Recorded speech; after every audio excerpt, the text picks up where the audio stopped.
Bonjour tout le monde. Alors, comme vous le voyez là, c'est de toute beauté. C'est un peu vide à certains endroits, un peu mal fichu, mais j'attends de faire mon book haul pour tout bien ranger. De toute manière, je vous ai fait une vidéo, enfin je commence à vous faire une vidéo, donc elle sortira fin du mois de février normalement, sur mes bibliothèques, tout ci tout ça. Mais voilà, ça y est, nouveau décor, on est de l'autre côté de ma chambre, tout ça. Mais voilà, non, je suis hyper contente. Très cool de cette troisième et dernière bibliothèque, parce que 4 ça ne rentrera pas malheureusement. Mais voilà, donc je vous montrerai tout ça plus approfondi dans la prochaine vidéo. Mais on n'est pas là pour parler de ça, on est là pour parler de l'update lecture.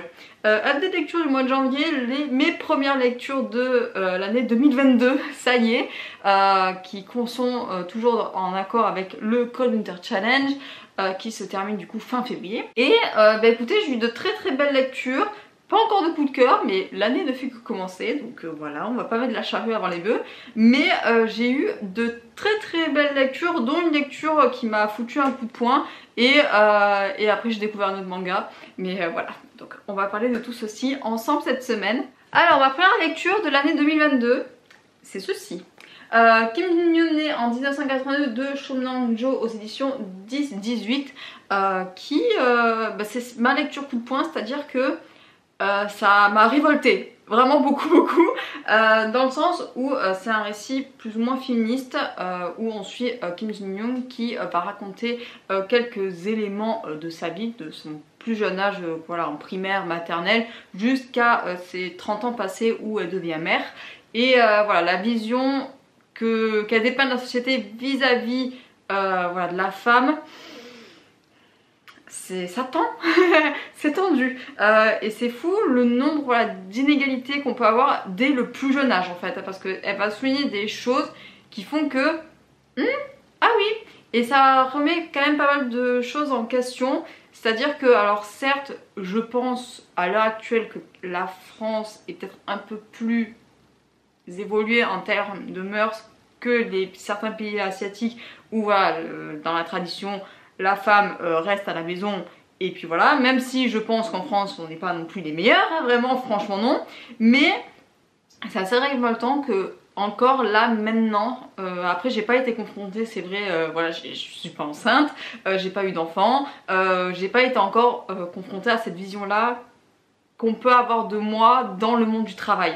C'est-à-dire, voilà, notamment à la fin du livre, il y a une remarque comme quoi, en fait, elle va aller voir un psychologue, Kim Jin-yoon, parce que, voilà, elle va avoir quelques problèmes à un moment donné de fatigue, et voilà, et son mari va beaucoup s'inquiéter pour elle. Et c'est vrai que le psychologue, il est assez... il m'a vendu du rêve, c'est-à-dire qu'il va appuyer certains moments que Kim Jin-yoon va raconter, et après, à la fin... il y a l'une de ses collègues, je sais pas trop, de ses stagiaires, je sais plus, qui va quitter son travail parce que voilà, elle est enceinte, et que voilà, la société coréenne veut que quand on est enceinte, on quitte tout, franchement. Et il va avoir la réflexion de ah ben la prochaine fois que j'emploierai une femme, je prendrai une femme célibataire. Et c'est la dernière phrase du livre, et j'ai eu envie de tout casser, littéralement. Je me suis dit ah putain, ouais d'accord, ouais. Et je suis sûre, je suis persuadée que ce genre de choses est encore visible en France. Et c'est dingue, j'ai envie de me...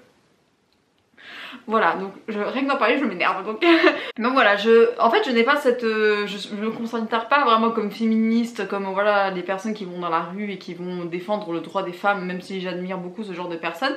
Mais c'est vrai que je fais partie de ces personnes là qui ne comprennent pas comment on peut encore avoir ce genre de pensée là. On n'est plus au Moyen-Âge en fait, et puis...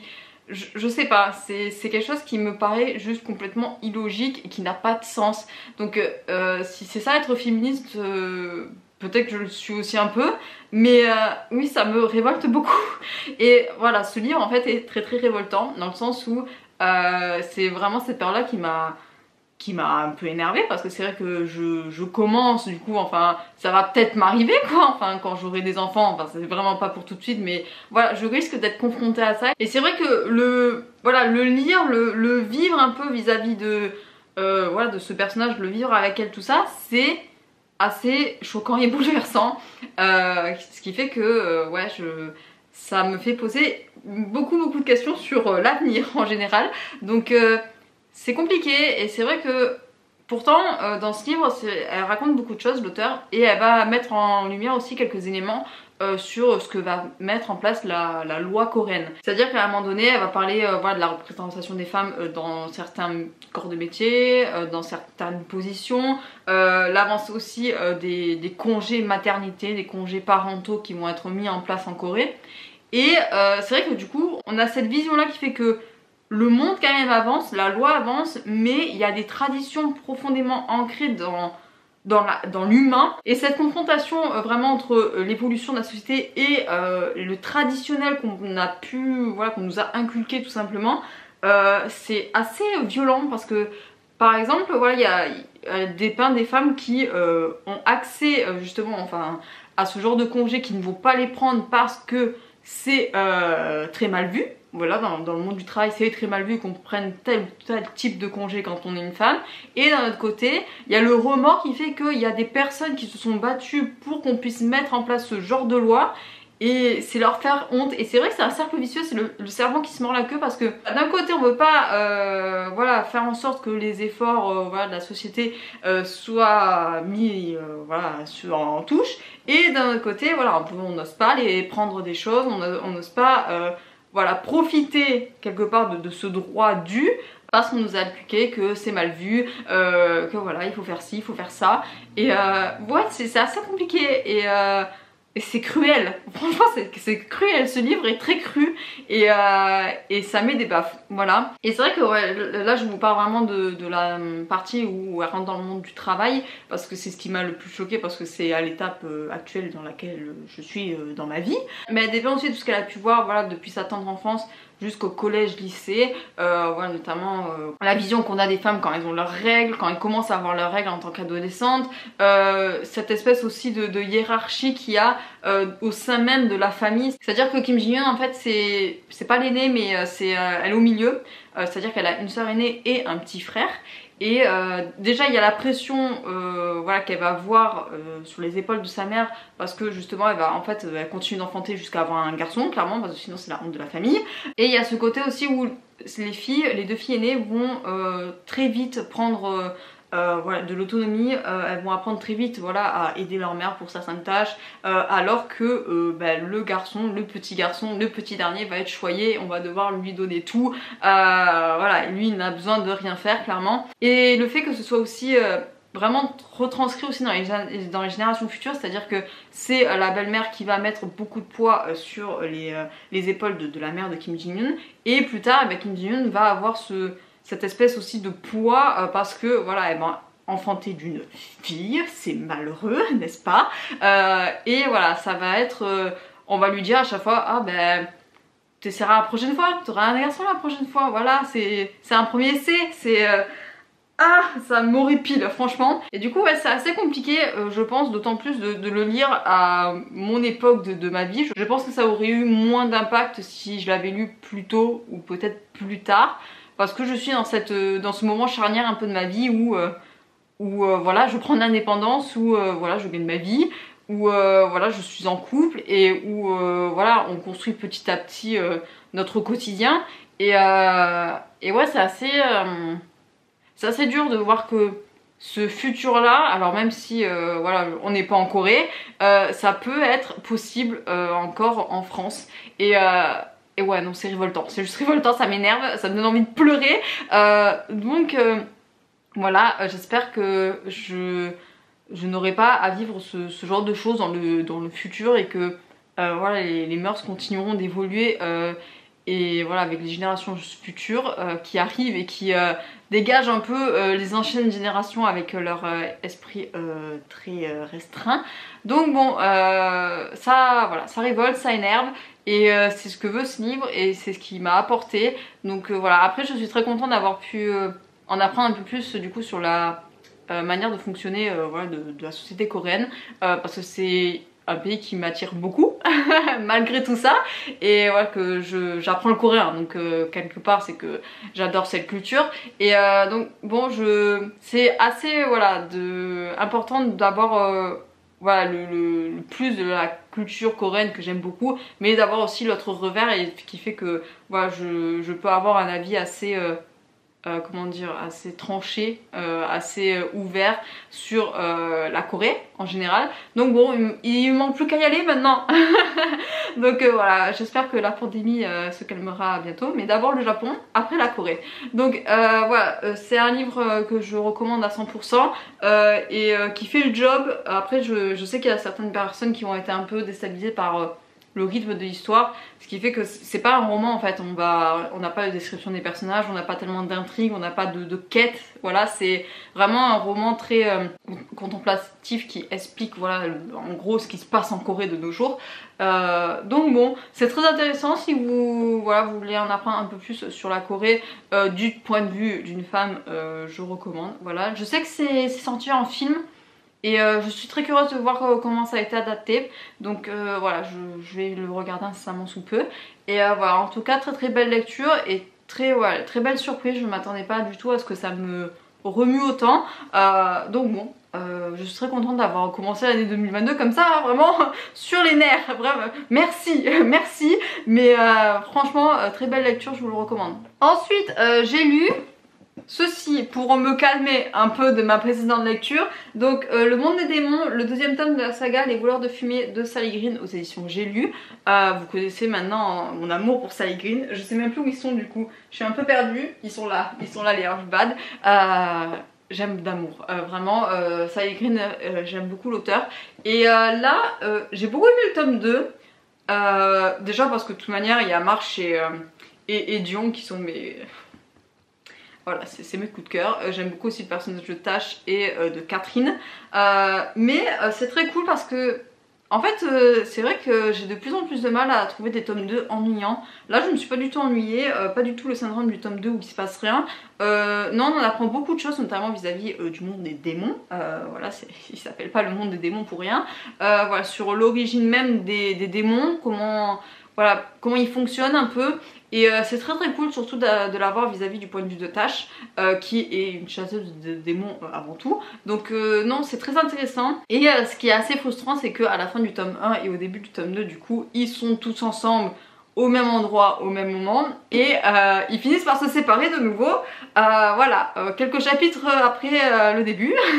C'est frustrant, hein, parce que tout le long du tome 1, on ne veut qu'une chose, c'est qu'ils soient tous réunis, les 5 persos, et voilà, pour être mieux séparés, au milieu, tout simplement. Voilà, c'est génial. Mais après, c'est pas surprenant parce que ils suivent quand même chacun des chemins très différents. Avec Tash, la chasseuse de démons, Ambrose et Catherine qui eux sont en Pittori et qui voilà, essayent voilà, d'être forts contre le brigand. Et on a Marche et Dion qui eux doivent rejoindre le Calidor, si je dis pas de bêtises, pour voilà, prêter main forte à la Pittori contre le brigand. Donc voilà, c'était des cinéastes qui se séparent, mais je m'attendais pas à ce que ce soit si tôt.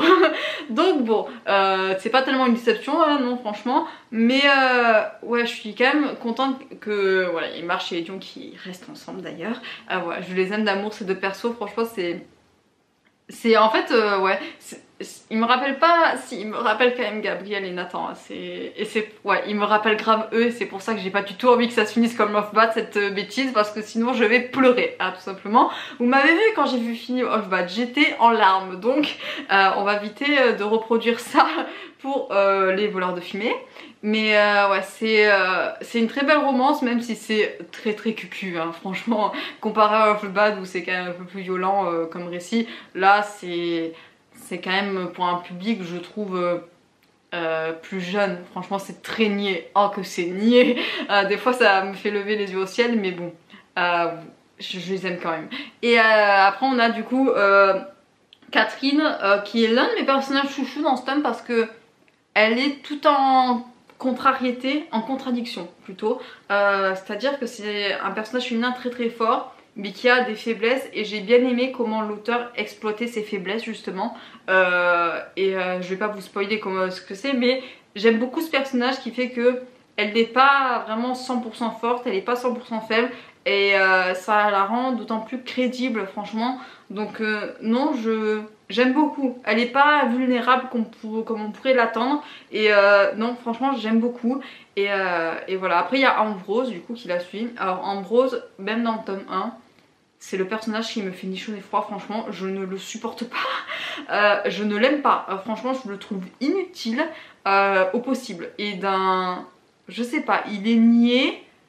Il sait pas faire des choix, il est indécis, je ne l'aime pas. Franchement, c'est le genre de personnage que je ne peux pas me voir. Donc franchement, c'est le seul bémol que j'ai à ce livre, c'est que vis-à-vis de Catherine et de leur relation aux deux, c'est un boulet, je ne l'aime pas, tout simplement. C'est physique, des fois il y a certains personnages qu'on ne peut pas se blairer, et ben moi c'est Ambrose, voilà, je ne peux pas, je ne peux même pas l'expliquer, je ne l'aime pas. Donc il aura beau faire tout et n'importe quoi, je ne l'aimerai jamais. Donc voilà, je sais même pas comment décrire, je le trouve vraiment insipide ce perso. Donc ouais non, il ne m'aime pas. Donc, il peut crever, j'en ai rien à cirer. Donc voilà, et d'un côté il y a l'autre personnage féminin que j'aime beaucoup, de Tash, qui elle est très très cool et qui, comme Catherine, on croirait qu'elle est invulnérable, qu'elle n'a pas de sentiments, qu'elle est très forte, mais au final déjà c'est une enfant, elle doit avoir une dizaine d'années je crois, et au final voilà, elle commence à montrer ses faiblesses, comme quoi elle non plus elle n'est pas invincible, elle n'est pas indestructible, voilà, on lui tape dessus à longueur de journée, et voilà, des fois voilà, le coup de trop, on n'arrive pas forcément à se relever ou on n'arrive pas forcément à ressortir indemne, et c'est pour ça que j'aime beaucoup ce personnage, voilà, tout en contradiction là aussi. Et non, franchement Catherine et Tash sont des personnages que j'aime beaucoup, parce que contrairement, j'ai l'impression que dans ce roman les garçons sont niais et les filles sont méga fortes et méga crédibles, méga bien. C'est étrange je trouve comme sensation. Mais non, après d'un autre côté l'intrigue avance, ça prend une direction alors que je m'attendais plus ou moins. Notamment voilà, vis-à-vis de Marche et de Evian, voilà, je les voyais planer à 2000 et c'est arrivé, voilà, je suis larme, mais on verra comment ça se passe dans le tome 3, j'espère franchement que ça ira mieux pour les deux. Pour Ambrose et Catherine, là aussi je l'ai vu plus ou moins à 2000 km, mais ouais, et Tash, là aussi, plus ou moins aussi, ouais, non, il n'y a pas tellement de grandes surprises dans l'intrigue, mais je me laisse porter, je me régale. Franchement, c'est de toute beauté, j'aime beaucoup. Après, voilà, c'est du young adulte. Et c'est vrai que je trouve Off-Bad, c'est quand même plus adulte, j'ai l'impression. Je dis peut-être des bêtises, mais j'ai trouvé que c'était... Alors, est-ce que c'était le format d'écriture qui fait que... Je sais pas, c'était à la première personne, il y avait des mélanges aussi à la deuxième personne du singulier. Je sais pas trop. Mais je trouve que ça n'a rien à voir entre Off-Bad et Les Voleurs de Fumée. Off-Bad est dans mon cœur à jamais de toute manière. Les Voleurs de Fumée est pour l'instant une très bonne saga. Après je vais voir comment se termine le tome 3. Hein. J'aime beaucoup, mais voilà, c'est quand même pas à la hauteur de Off-Bad. Donc après j'attends de voir du coup l'intrigue, comment elle évolue dans le tome 3 et comment elle se termine. J'ai très hâte voilà, d'avoir le fin mot d'histoire pour ces 5 personnages. J'espère que ça ne se finira pas comme Off-Bad et qu'il n'y en aura pas un qui meurt à la fin, parce que sinon je vais m'énerver. Quoique si c'est Ambrose, tant mieux. Alors, franchement, lui justement ça peut peut-être apporter quelque chose de pas mal s'il crève, mais je serais limite contente s'il meurt. Mais non, franchement, ce tome 2, très très bon. Franchement, ça apporte beaucoup plus de texture au personnage. Donc non, franchement, je plus sois à 100%. Et voilà, je lirai le tome 3 incessamment sous peu. Je pense que de toute manière, pareil, le tome 3 du prochain livre qui va suivre, je vais tout me lire après le Community Challenge. Comme ça, j'aurai fini 2 sagas en même temps, ça va être trop bien. Donc voilà, Le Monde des Démons, très très bon deuxième tome. À voir maintenant le troisième tome qui s'appelle, je sais plus, je l'ai là, À Feu et à Sang. Ça annonce la couleur, j'espère que personne ne mourra en là aussi. Mais voilà, donc je vous parle du tome 3 très bientôt. Ensuite, j'ai lu... Ceci, le deuxième tome de la saga Les Livres de la Terre Fracturée, La Porte de Cristal de M.K. Jemisin aux éditions J'ai lu. C'était très très cool. Franchement, je me régale. Si on m'avait dit que j'allais autant aimer, je ne l'aurais pas cru parce que c'est de la SF et j'aime pas ça la SF. Je suis très pointilleuse, c'est pas le genre de prédiction que j'aime. Et alors je sais pas si c'est parce que c'est un peu scientifique vis-à-vis de la Terre, si c'est un peu post-apo, dystopie, tout ça. Je sais pas si c'est ça que j'aime bien, mais j'adore. Et puis la manière d'écrire, elle est trop bien. Cette narration à la deuxième personne du pluriel, c'est du régal. Alors je sais que ça passe ou ça casse pour certaines personnes, mais pour moi, c'est du régal. J'adore ce vous qui est à tous les chapitres quasiment, du point de vue des Sun. Et franchement, c'est une autre manière de lire. Et j'aime beaucoup. Alors je sais pas si je voudrais de ça pour tous mes livres, mais ça change et ça apporte un truc, je trouve, vis-à-vis du caractère de Isun. Et c'est trop cool, franchement. Surtout qu'après, on sait que du coup, le vous n'est pas employé pour rien, voilà, dans le récit. Et c'est vraiment cool. Franchement, je suis régalade, vraiment très très cool. Et là non plus, ce tome 2 n'a pas le syndrome du tome 2. Voilà, ça avance beaucoup, il se passe beaucoup de choses. Même si d'un point de vue géographique, les personnages ne bougent pas trop vis-à-vis voilà, des événements du tome 1. Voilà, c'est la fin du monde, clairement. Donc tout le monde se regroupe dans leur com et essaye de survivre comme ils peuvent. Donc voilà, d'un côté on a Isun qui a rejoint Castrima du coup à la fin du premier tome et voilà, qui sait pas trop quoi faire de sa vie tout simplement parce qu'elle a perdu toute trace de sa fille Nasun. Et voilà, elle sait pas quoi faire du coup maintenant, elle sait pas où elle en est et voilà, il va falloir qu'elle se décide assez vite sur ses prochains choix, voilà ce qu'elle va faire tout simplement. Et d'un côté on a Nasun du coup, on va la suivre son point de vue, qui est beaucoup plus au nord de là où est sa mère, qui a rejoint une com avec son père et voilà, qui commence un peu à apprivoiser ses pouvoirs en orogénie, voilà si je dis pas de bêtises. Voilà, c'est...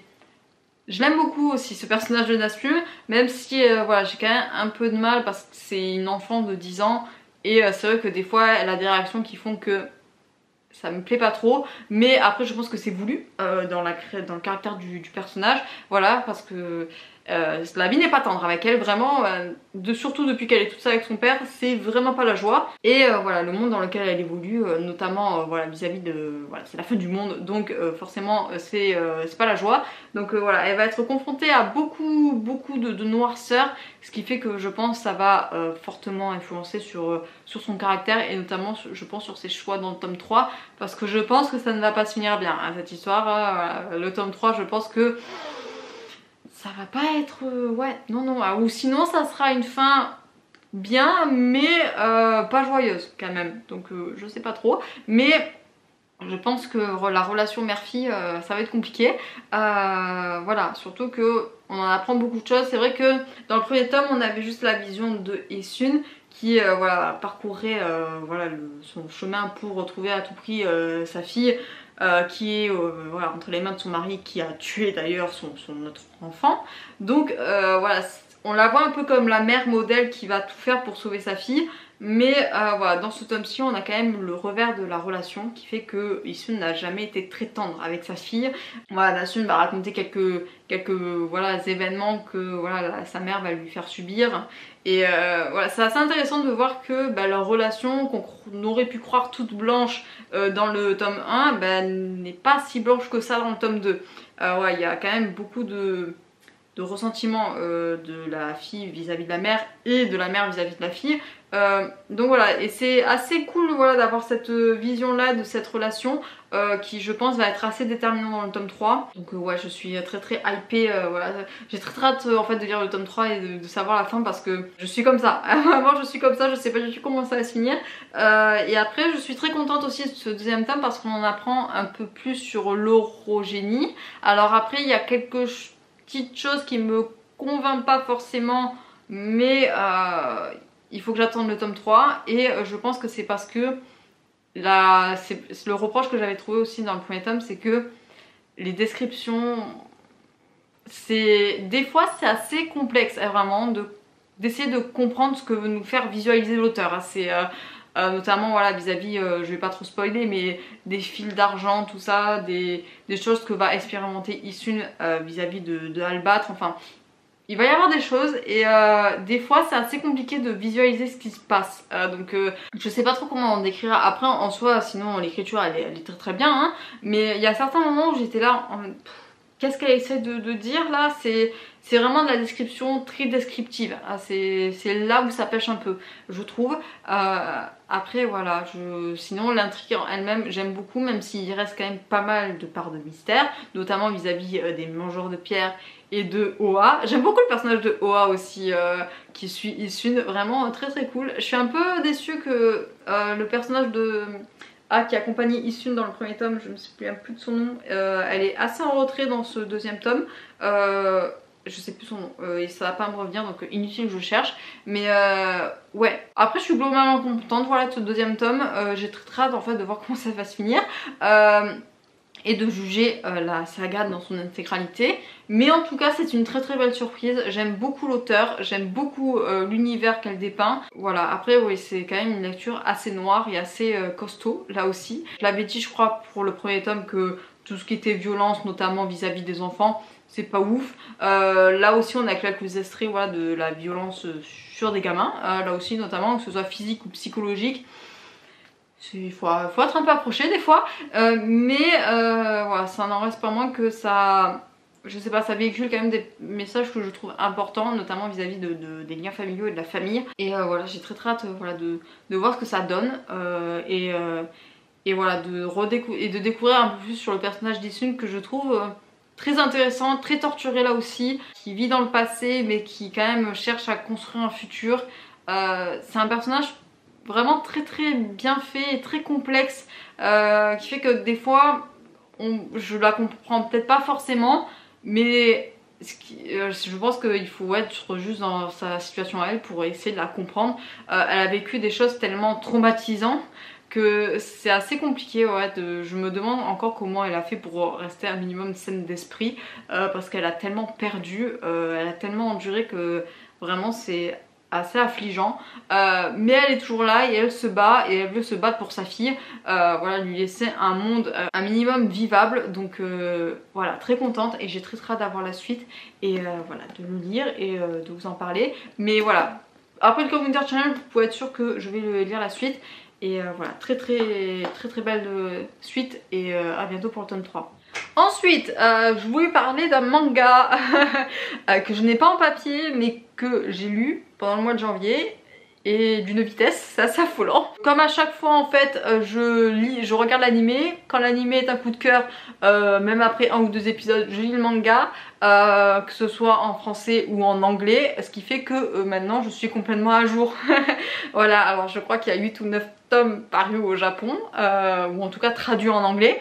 J'ai tout lu et c'est même pas encore sorti en France, hein, je crois, donc voilà. Je vais vous parler de Sasaki to Miyano, de je sais pas quel auteur, et je sais pas quelle maison d'édition non plus, qui est une pépite. Franchement ça a été un raz-de-marée, c'est dingue. Et c'est qu'à 3 ou 4 épisodes actuellement là en cours, hein, voilà, et j'ai lu tout le manga, je n'en peux plus, je suis folle.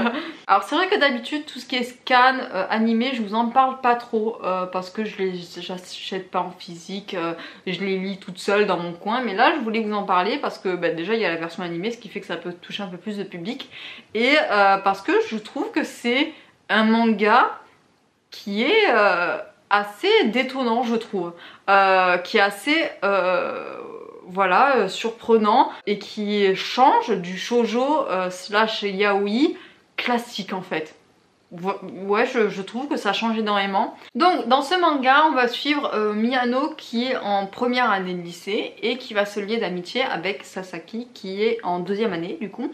Ils ont 1 an d'écart et en fait ça va être un peu random leur amitié, parce que ils vont se croiser en fait parce que ils vont être tous les deux comment dire, témoins d'une scène d'un ado qui se fait victimiser par d'autres personnes, avec Miyano qui essaye d'appeler le conseil du lycée en mode il y a quelqu'un qui se fait victime, il faut venir, et Sasaki qui va y aller comme une fleur en mode on va arrêter de se battre s'il vous plaît.